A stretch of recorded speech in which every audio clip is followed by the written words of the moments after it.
క్రీస్తు మామూలు ప్రతి అవసరం తీర్చమని ఉంటుంది. యేసయ్య మన కోసం దరిద్రుడు ఆయను, మనం ధనవంతులు అవ్వటానికి అని ఉంటుంది. కానీ మనం ఇవ్వకపోతే దేవుడు మనకి ఇస్తాడా?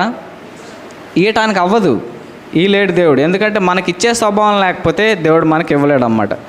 ఓకే, ఈడి అప్పుడు మీకు ఇవ్వబండి. ఓకే, మీరు ఏ కొలతో కొలుతారో అందరూ కొంచెం యాక్టివ్ అయ్యి పలకండి, అయిపోద్ది. మీరు ఏ కొలతో కొలుతారో అదే కొలతోనే మీకు మరలా కొలవబండి అని చెప్పాను. ఓకే, ప్రియుడా, నీ ఆత్మ వర్ధిల్చున్న ప్రకారము నీవు అన్ని విషయంలోనూ వర్ధిల్చు సౌఖ్యంగా ఉండవాలని ప్రార్థించున్నాను.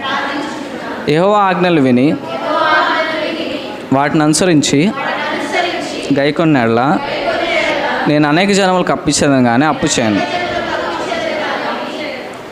చేయను. ఇచ్చు విషయంలోనూ ఇటు బాయ్స్ సైడ్ కూడా పలకాలి. మీకు డబ్బులు వద్దా? ఓకే, మనం పని చేస్తాం కానీ దేవుడి దీవెన ఉంటేనే మనం ఆశీర్వదించబడదాం. ఓకే, చూడండి. ఇచ్చు విషయంలోను, ఓకే, అబ్బాయిల సైడ్ అందరూ.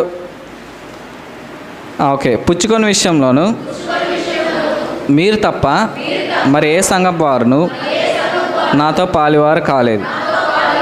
నా శ్రమలో మీరు పాలు పుచ్చుకున్నది మంచి పని. ధనం నాశించి ఇలా చెప్పట్లేదు కానీ మీ లెక్కకు విస్తారమైన ఫలము రావాలని ఆశించి చెప్పుచున్నాను. మీరు ఇచ్చినవి మనోహరమైన సువాసనయు దేవునికి ప్రీతికరమును ఇష్టమైన యాగమై ఉన్నాయి. కాబట్టి కాగా దేవుడు తన ఐశ్వర్యం చొప్పున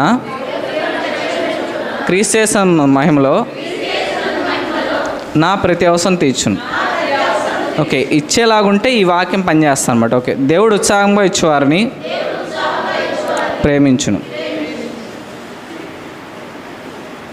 ఓకే, మనం ఇప్పటి నుంచి మనం ఇచ్చేవారిలాగా ఉందాం. దేవుడు ఖచ్చితంగా మనల్ని దీవిస్తాడు.